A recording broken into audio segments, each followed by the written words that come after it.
I'm Allison with MuchMusic.com, and I'm here with the Arkells. You guys are about to premiere your new video for Whistleblower.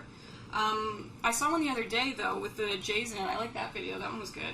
Yeah, our original concept was just highlight reels from the Blue Jays baseball season, along with Whistleblower, and the label said, no, you gotta make a real video. But luckily, the Jays approached us, asking if they could use our song in their promo ad.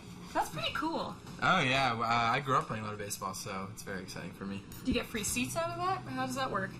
Here's hoping. I don't think we know yet. If anyone can hook that up, we'd love some seats. The actual video that we're going to play today, though, is very cool. You guys worked with Jared Rabb. It's really an interesting video. How was it shot? How did the concept come up? It was actually fun for us because it was like we weren't really that involved in the video except for us kind of entering this black box and him filming from every direction. And then Jared said, okay, I gotta go work on this. I'll show you something in a couple weeks. And we said, alright. And then he showed it to us and we're like, good job. And that was it. Very cool. And a couple of us at the office were talking about Whistleblower and trying to figure Around this office? Around this office. Cool. Yeah, we Nice. talk about you guys a like lot. around at the calf or something? Yeah, in the cafeteria over a smoothie. Cool. And we were trying to figure out if Whistleblower is about a specific event.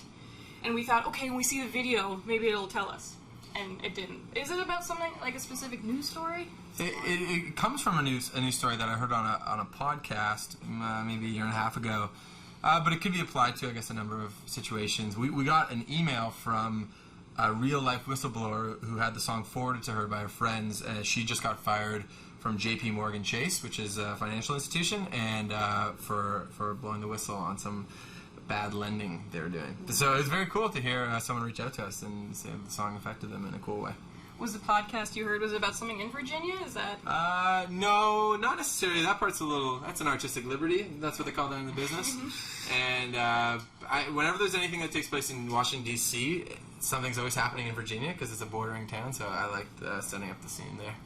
And the album's coming out this fall. Is it done? Tim? Yes, it's done. I'd say it's ready to go. And you guys worked with Jack Joseph on it. He's worked with, like, everyone. How cool was that? It was cool, actually. Actually, it's funny. His name is Jack Joseph Puig. And we didn't know if we should call him Jack or Jack Joseph. And every time he signed his emails, it would be either JJP or Jack Joseph Puig. And when he picked up the phone, he'd say, hello, Jack Joseph Puig speaking. So I didn't know what to call him. So every time, like, hey, JJP or Jack Joseph Puig. And I just didn't know what to say. But it was awesome. He's done so much cool stuff. And we didn't ever think we'd have a chance to work with someone like that, and we emailed him, and he got right back to us saying he was keen, so it was very exciting for us. And to add to the mystery, when we got to go down to Ocean Way and meet with him, and his assistant calls him Jack. So, just that simple all along. I purposely didn't say his last name because I wasn't sure how to say it, so I'm glad you cleared that up. Yeah, I'm a bit of a linguist, as they say.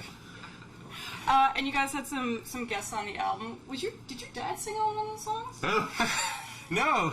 Kind of. Where'd you hear that from? Your blog? Oh, well, no, what happened was... You guys? He left a message on my answering machine, and then I was checking my answering machine when I was doing a vocal take, so I held it up to my microphone, the message that he left, and it made it into one of the songs. That's pretty cool. Yeah, it's cool.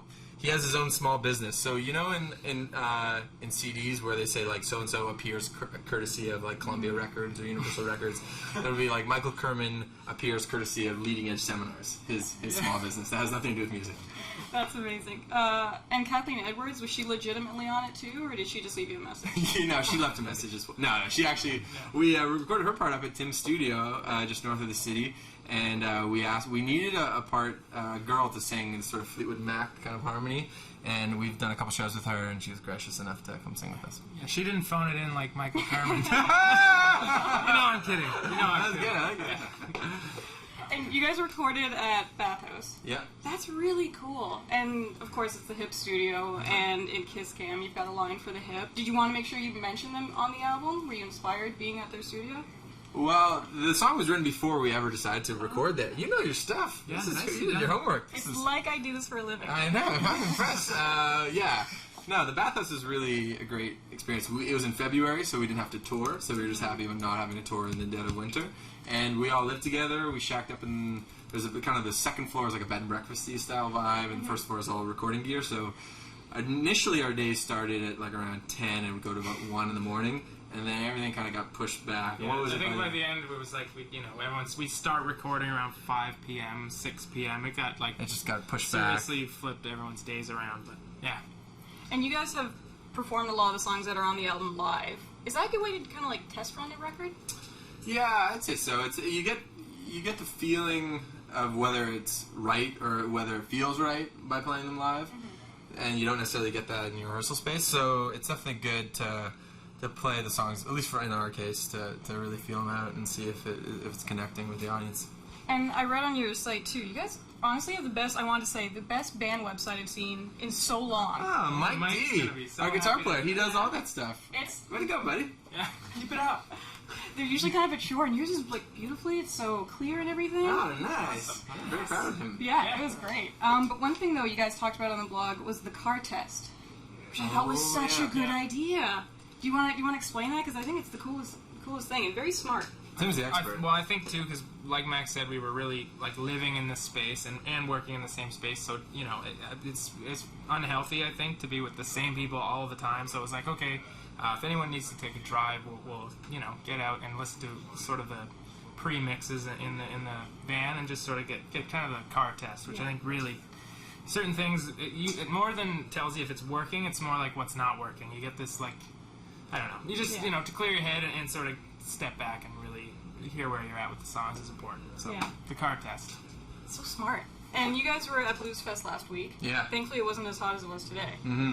You weren't there when the stage came down. No. Or anything. When you guys are playing festivals, do you ever worry about security? Because they're not, these things are built for a week, and there's a lot of people around them. Is that ever a concern? No, we've been lucky with the weather this summer. Last summer, the weather was pretty bad for festivals. Every weekend seemed to rain. This summer, the weather's been really good for us. Our only concern is just drunk people, having, being in the beer lines and being really hot, and then if we're walking through the crowd, they say, hey, you, buddy. And then we're like, all right, what do you want? That's our only concern for safety. And I have a friend actually here at Much, and he's the biggest Arkells fan. And Is his name Shane Cunningham? No. Oh, he works at Much. Oh, okay, so you have like two giant fans. Okay, but I don't think he's actually a fan of the band. He's just my friend. But. Well, he told me that you have someone in the band has a bit of an obsession with someone that I'm a bit obsessed with, who's Taylor Swift. Oh, there's two of us in the band that There's actually. two of you? Yeah, Mike and I, actually. I could be in the Arkells You band. could be, yeah, definitely, 6-member. What is it about T-Swizzle? Her songs are so good. I don't know what to tell you. We actually made a video of us performing along to Love Story a couple years ago on tour, and we've never released it. But we've shown it to a few people, and they say it's like the most epic video of all time. But I think we're going to have to hold off until there's a really special occasion. The other thing, though, is from our first record, we have a song called Abigail, which turns out to be Taylor Swift's best friend's name. She's name dropped in With many the of her red songs. hair. With the red hair. So I was hoping we'd somehow find a way to get through to her through that song, because, you make friends with King, right? That's how it works? She's What? on TV. She's on TV right now. That's what I was pointing at.